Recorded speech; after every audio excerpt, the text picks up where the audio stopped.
Hello, everybody. It's Friday, April 1st. And you're listening to the Gazette Radio Hour on AM-1220 KHTS with Doug and John.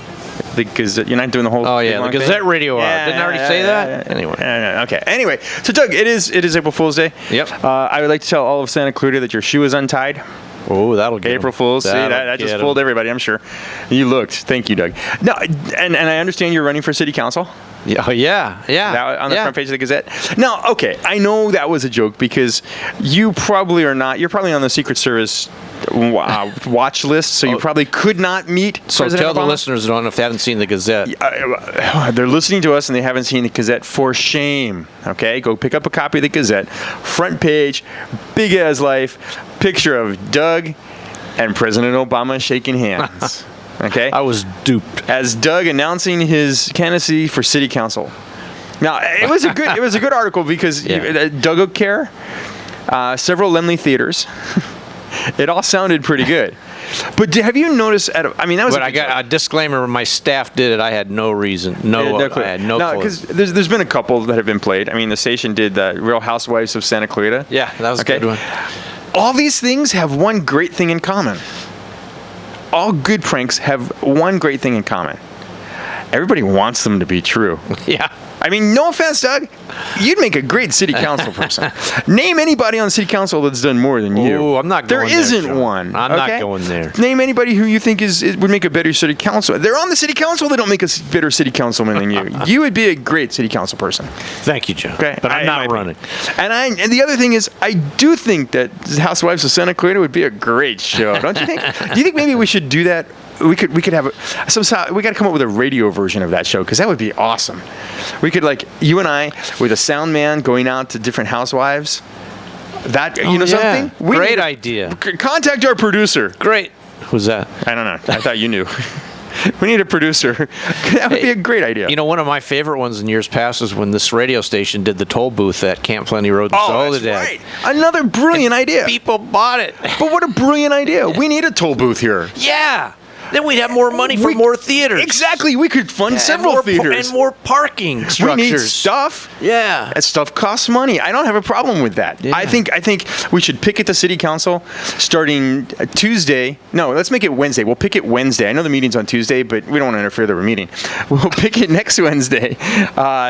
We want a toll booth and more theaters and more stuff. Nothing boring like a senior center or a hospital or anything like that. We want or YMCA. No. You know something? I was at Mount Asia. We could use another Mount Asia, or maybe the city could fund an upgrade of Mount Asia. There you go. That miniature golf course is getting easy to do. I need tougher golf. There's no windmill. That's it. The city should subsidize Mount Asia with a windmill. With a toll booth. A toll booth. So it costs you to get from Canyon Country to Valencia. You got to pay money. You got to pay money. Yeah. I wonder if the tax rate is different. It's higher coming back. I think. Country. I think. No, I'm not going there. I was going to say that we could have somebody sponsor the toll booth. Say we could name it after a sitting council member. Yeah, perhaps. I'll sponsor it. You could. The Gazette newspaper toll booth sponsored. No, the fill in the blank of your favorite council person. There you go. Memorial toll booth sponsored by the Santa Clarita Gazette and Free Classified. Perfect. It's a good idea. Let's get on it. Yeah, we should. All right, we got a lot of stuff going on. We got a special guest in studio doing some special stuff for you today. Congratulations in advance, which we'll tell you about after the break. See what I did there? That's called a professional tease. All right, you've been listening to Gazette Radio with Doug and John on AM-1220 KHTS, Santa Clarita's hometown station. We are back after this. Welcome back, everybody, to AM-1220 KHTS, your hometown station. That's a Gazette Radio Hour with Doug and John. It's the radio digest version of the Santa Clarita Gazette for all you need to know, or all you know to know something, John. What is it? All you need to know to be in the know. Okay, now, Doug, special surprise guest in studio. Yeah, he just walked in on us. Assemblyman Scott Wilk is here to... something. I'm not even going to tell you what he's here to do. I'm just going to let him talk. I didn't know he was coming. And John, what's the date today? It is April Fool's Day. Yeah, it is April Fool's Day. Is that why you're here? No, it's just maybe he's announcing his candidacy for president. Oh yeah, so Donald Trump tapped you to be a running mate. Yeah, is that I heard something about your wife was going to be on the Housewives of Santa. Yeah, I saw that this morning on the internet. Not true. April Fool's joke. Still think that'd make a great TV show. I'm going to get buy the rights for that somehow. You should do it. Well, actually, I came by. One of the things I started maybe about 6 months ago is small business of the year. Because the thing I've noticed in my 4 years up in Sacramento, that the agenda up there is big labor, big business, and ever increasing big government, and the little guy doesn't have a voice. Good point. And when you look at the figures, 97.8% of all businesses in California are 50 employees or less. And it's 99.45% are 250 and less. Wow. So it's really small business that's the backbone of our economy, and we just don't give them enough credit. So I started this about 6 months ago. So you're our 6th recipient, and we're giving it this month to the Santa Clarita Gazette.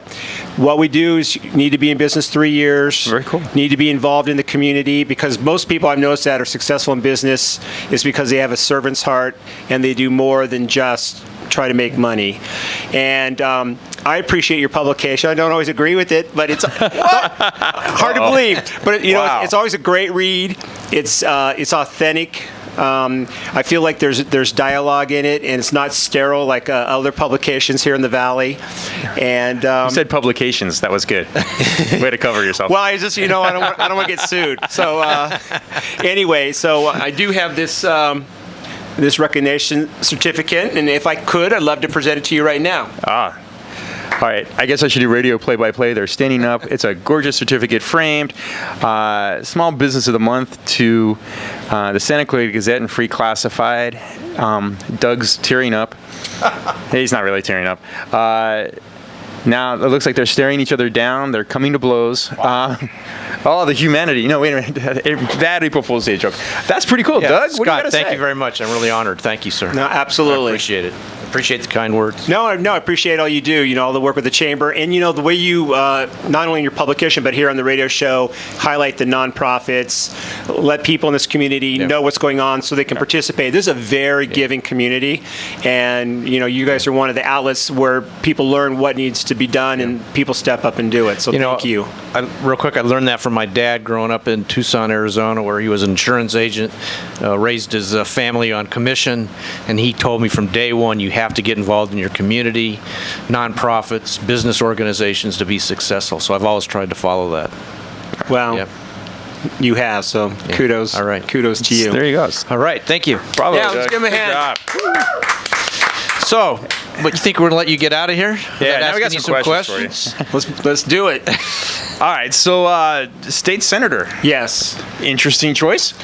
You know what? Honestly, it was kind of got thrust upon me. I mean, I don't think there was any surprise that Sharon Runner, has been struggling a little bit with her health. As you know, Right. 4 years ago, she had a double lung transplant. She's a walking miracle.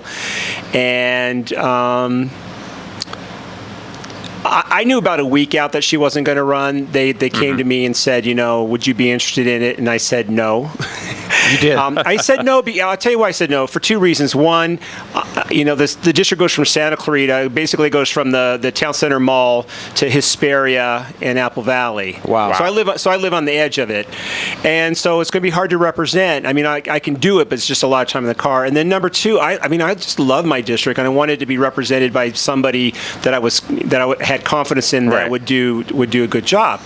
And so I said, I really appreciate the consideration, but I'm not interested. And then the next day, they informed the Republican leader of the Senate that she wasn't going to run. So I got a call from the Republican leader of the Senate, and I turned her down. Then a couple days later, I got pulled into the California Republican Party headquarters, and I got beat up pretty bad by the state party chair and Senate leadership, and I said no. And then what happened, on the final day of filing, it was Nancy Reagan's funeral, and Right. we were invited to. We were very blessed to be there, Vanessa and I. Steve Knight was there as well. And he's like talking to me about it. He's like going, hey, this is who's looking at running. And my concern, honestly, is, I'm a pro-business Republican, and I want that seat to remain in that column. And if the Democrats pick up that seat, then they got the 2/3 majority back. And he was telling me the names of the people who were looking at it, all great people, Right. but had no name ID and no ability to raise money, and you have to. And so I had a volunteer driving down to Norwalk to file my paperwork, and I called him up. I go, just sit in the parking lot, and wait there until I call you. And poor kid sat there 2 hours. Oh my gosh. Because we waited through the funeral, and then we talked again, and then I called him back and said, come home, I'm going to run for the Senate. So Wow. that's kind of the story, yeah. Big switch. Similar issues, though, I assume. Yeah, I'd say similar issues. Obviously, I mean the new district has a lot more challenges in terms of crime than my current. My current district is Santa Clarita, northwestern San Fernando Valley, and Simi Valley. Right. I've gone and done ride-alongs in Simi Valley, and we basically just got to go and rustle up teenagers because that's about it. It's pretty slow there. Pretty slow there. So and there are challenges, and there's a tremendous opportunity in the high desert. I mean, you've got basically a canvas that hasn't been painted because they've got a lot of cheap land, they got infrastructure, but the policies that we're producing in California doesn't make anybody in the state competitive unless you're in the intellectual property sector. So I'm going to go do the best I can. Let me ask you something. Duncan Hunter, who's a representative from the San Diego area in the United States Congress, his quote the other day was, "California is on the leading edge of stupid when it comes to business." Do you agree with that comment? Oh, absolutely. I mean, CEO Magazine has rated us 10 years in a row the worst place in America to do business. We have the highest income tax. We have the highest corporate tax. They say we're number 4 in terms of gasoline tax, but the fact of the matter is you got another 20 cents in there of hidden tax for carbon. So we have the highest tax there, and yet we don't invest in education. We're 46 per capita. We really don't invest in higher ed. We don't invest in roads. I mean, we spend a lot of money on things that we shouldn't, like programs for illegal immigrants that we should be taking care of our own citizens first. I mean, it's just the priorities in Sacramento are not the right ones. I mean, we had a record budget last year. We're going to have another record budget this year, but we don't set the right priorities. Okay, so we wouldn't ask you to handicap the Senate race because you're part of that. That would be fair. But we might ask you to handicap the Assemblyman race for your seat.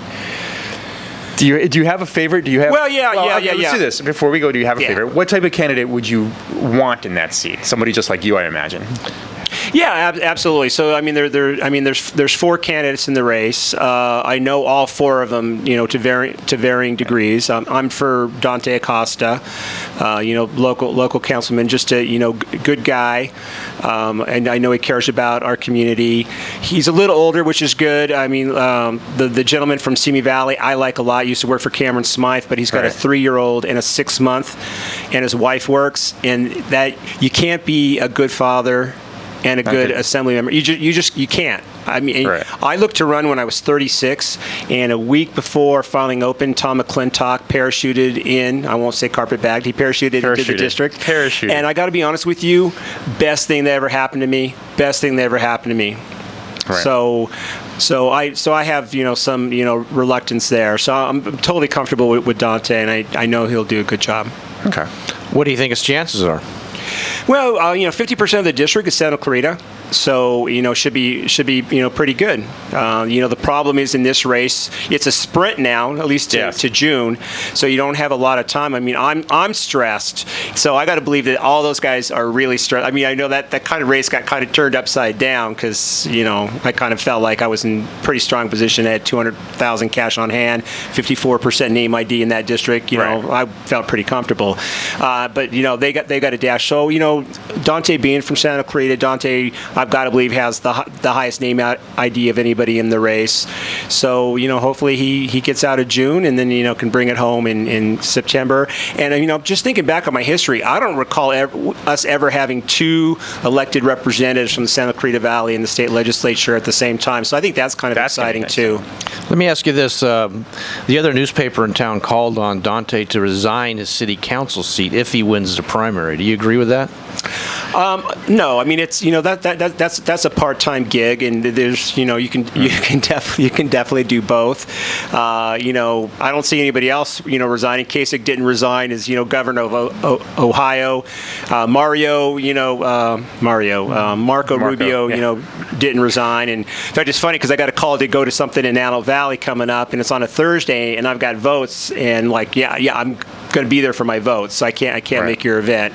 And that's something you got to determine. But I mean, that's every other Tuesday night, and you got plenty of time to study in between. So I don't see there any issue at all. I don't understand really that particular piece. When I read it, I'm like going, I think you guys are not spending enough time in the community. Oh, yeah, they had too much binge watching of House of Cards. They had some nice things to say about you, too. Basically, they said that I'm so effective that I should not be in politics. I mean, it was just a very weird piece. Slightly backwards. Yeah. Yeah. Anyway, I know. Yeah, It's like, now I'm like, you point it out. You're right. It was kind of. It was. I mean, there are some concerns. I mean, can you effectively do both? And I think the answer is probably. And I think Dante is smart enough to know that if one starts to slip off, then he probably should consider it. But I don't think he's going to be in that situation. I don't think it's going to be something that people can't handle. Yeah, and it's not that long. Yeah. I mean, from June to November. So. Yeah. I just, I don't really understand what the rationale was there, and I kind of think it was more of a stunt than anything else. Okay. All right. Now I'm going to do it for Doug because I know he's going to do it. He's going to explode. $15 minimum wage, really? Sorry. That was Doug. No. Look at. I mean, the thing I get frustrated about, and I've told you guys this before. When it comes to the air you breathe, the water you drink, the education your children, grandchildren get, and the roads you drive on, those decisions are made in Sacramento. No one covers us. Right. Okay, that deal was done last weekend. Behind closed doors, announced on Monday. So by Monday, when we all heard it, we're already in Sacramento, right? So we have no time to talk to constituents. They waive all the rules, and then they pass it out of committee on Wednesday. Back up. I don't understand how they just waive all the rules. They waive all the rules. Because they have 41 votes. They have 41 votes. There's a handful of things that are 2/3, like overriding a veto. Right. Putting a constitutional amendment on the ballot, increasing taxes, suspending Prop 98. There's like 6 different things. Otherwise, it's 41 votes. It's called the Rule of 41 for a reason. And they waived it, and it's just frustrating because just last year Brown said we couldn't afford it anymore, and then he flipped. In fact, I had dinner with him Monday night, which is my annual once a year dinner with him, and it's private conversation, so I'm not going to go into it. But what I was really frustrated about was everything we brought up, because there was 8 of us at the table, and he'd go, "Oh yeah, but that's going to be the problem for the next governor." I mean, he knows we have all these challenges. But it's like, yeah, it's not my problem. That's going to be the next governor's problem. So and that's frustrating. What is a motivating factor for those guys? Is it union? For this, it's union. It's unions, yeah. So what happens is that a lot of the union contracts are pegged to be above minimum wage. Right. So by increasing the minimum wage, that increases the compensation for their members. Then it increases the dues to the PAC, and then the PAC gives money to Democratic politicians. Yeah. Sweet. Yeah, and according to the Legislative Analyst's Office, it's projected to be another $3.6 billion in increased cost to the state. So what if a guy's making $18 an hour already? What happens when it? No. Well, yeah. Does that go up? No, but he's going to. What a regular person, but he's going to whine and want more. What if he's already at 15? He's going to get 15. Yeah, he's going to get. And then the guy's been working. No. We're all on the same page, my friend. I know. It's rhetorical questions. We made all those arguments. In fact, one of the best comments that was made on the floor from Jay Obernolte, who's to the east of me, he said, "Government tries to set what minimum wage is, but they can't." Because the real minimum wage is zero. Right. Because if you don't hire anybody, it's zero. You don't have to pay wages. You don't have to pay wages. Yeah. There's already restaurants that are going to automated. Yes. McDonald's. I have a friend that's opening a restaurant in Pasadena that it's all automated. He's going to have robots as waiters. I mean, Now, what's going to the motivation for that sort of business model is going to increase with this thing. No, absolutely. If I have, it'll freeze me from hiring anybody. If I expand and want to hire somebody, I can't do it. I won't do it. And then how many layoffs are there going to be? There's going to be plenty. And then for young people and students, I mean, you can't. I'm not going to pay somebody $15 an hour to work at a car wash as a summer job. Right. You're right. No, you're absolutely. I mean, none of that was taken into consideration at all. Regional differences. I mean, San Francisco's not Modesto. Yeah. And I wouldn't mind making $15 an hour in Modesto. You could live like a king. I'm sure you can. Now, whether you want to live there, You're or living not, in Modesto, but it's a trade-off. Easy. There's a trade-off. So, what's your take on the presidential? Have you had time to think about it? Do you like Trump? Do you like Cruz? Well, I was a California co-chair for Rubio, right? And since then, I've just kept my mouth shut. So we'll just see how it plays out. That's an evasive answer. No, I just, you know what? I don't have a horse at this point. Well, let me ask you this though: if Trump is the nominee, are you going to vote for him? Yes. Okay. Of course. I mean, what's the alternative? Even I know the answer to that. But wait, there's a lot of guys that don't feel the same way as you. You know, it was really interesting to me. So I've got a fundraising event coming up here shortly in Santa Clarita. So I've been making calls to sell tickets, and I've had numerous people tell me, and they're not even for Trump, but they say, if you guys try to take the nomination away from him, I'm out of the party. I'm going to go decline to state. And I know, so I'm not going to say who, I know a politician in this region who polled recently, and Trump against Hillary did better than McCain did in 2008 and Romney did in 2012. So I just think you're going to have a different turnout model. And what that looks like, I don't know. I've been wrong this entire political season, so I would not even guess. But it's a little scary for somebody like me running in a new district and then not really having a feel for what that turnout model looks like. Yeah, especially with something that's so contested in the upper echelons. The trickle-down effect to the lower races is going to be... Yeah, well, so far, if you look at other parts of the country, that hasn't been the case. There's kind of been a disconnect between the top and the bottom, but it depends. I think it depends how it plays out. So that this particular district is 40% Latino and 27% of the voting population Latino.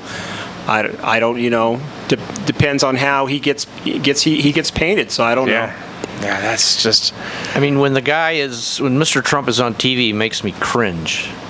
But I know a guy, he's the general manager at TPC. We had him on the show, who worked for Trump directly for 3 years. And he says when he gets behind closed doors and it's a business setting, he's a different guy. He's not the man you see on television on the campaign trail. So that gives me some hope. I hope that's the case. Yeah, I just I call it a post-policy presidency. I mean, it's been like one giant reality TV show, and every time when he's done something I thought he's going to implode now, he just goes up. Yeah. He seems pretty flat right now, and I think he needs to start making that shift to be more presidential. Yeah. And I pray that he does that. And I have a theory. It's like the two extremes seem to be working because the middle hasn't worked.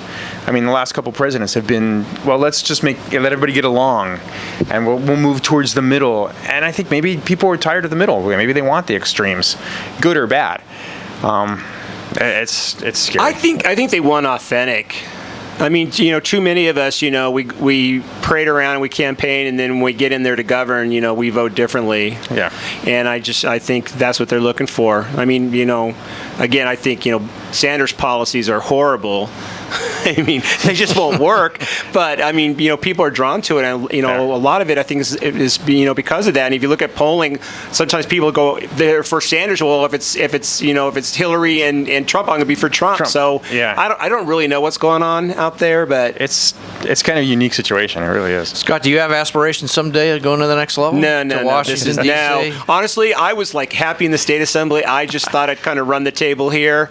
I wasn't planning on going to state senate. Hopefully now I am. I mean, honestly, this is a very competitive race. I mean, my current assembly seat's a plus 4.8 Republican. This is negative 1.3. So this is going to be it's a targeted seat. So I may or may not win. Steve Knight is 7 years younger than me, so I don't anticipate that opening up. So this is probably. So what happens if you do not win? Do you keep your assembly seat? No, I gave it up. You gave it up. I gave it up. Wow. So that's what my wife said. Wow. What are you doing? What are you doing? Do you term out again? Does it start the clock over again? No. So I still have a total. So you're under the new rules. You can do up to 12 years. I'm year 4 of the assembly. Oh, okay. So if I were to win, I could do 2 4-year terms in the Senate. So same amount of time. And then retire to Palm Springs and go play golf. I'm gonna have to do one more job. Unfortunately, I'm not gonna be ready to retire. I wish. All right. Well, Assemblyman Scott Wilk, everybody, and I really appreciate the honor of being your Business of the Month. And I really congratulations. Do. Thank you. That's Appreciate it. And we wish you nothing but the best in your Senate you. run. While we're talking, if people want to get invited or interested, if they want to get more information on your Senate run, we'll try that again. That's Okay. My website is scottwilk.net. There you go. Appreciate it. Scottwilk.net, everybody. All right, Assemblyman Scott Wilk. Thank you, Assemblyman. Thanks, you guys. Thank you. All right, now, Doug, while we've got you on the phone, or on the microphone, something interesting happened to you this week. First major thing happened to you this week. You want to tell everybody what it was? Or do you want me to ask? I could ask again. There was a ruling that came down. Yes, we've been involved in a legal battle with the other newspaper in town, and we prevailed after 3 years. After 3 years. So that means that we'll have to discuss this after the break. Okay, you know that, let's right? do it. Because now I've got questions for you. All right. You've been listening to the Gazette Radio Hour with Doug and John on AM-1220 KHTS, Santa Cruz hometown station. We're back after the break.